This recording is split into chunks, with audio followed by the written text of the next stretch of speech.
اليوم فاركو ينهي أحلام الزمالك وهزيمة مهينة وساحقة 3-0. تفوق طارق العشري وكالعادة يا سادة دائما وأبدا على نادي الزمالك. أداء باهت لنادي الزمالك اليوم أمام فاركو، أخطاء فادحة لعواد واليوم أمام فاركو، انهيار وجنون مشجعي نادي الزمالك اليوم. فضلا وليس أبرد، يا ريت حضراتكم تدعمونا باللايك والشير والاشتراك علشان يوصلكم كل جديد.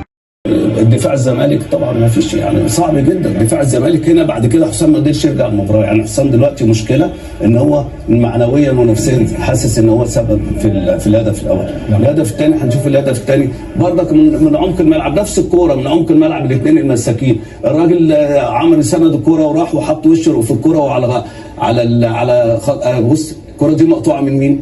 عمرو السيسي. بص بقى هنا الكوره اتقطعت. بص هم بيحضروا، بص قاعدين يروحوا واحد ورا الثاني واحد ورا الثاني. ده الهدف الاول. يعني الكوره انت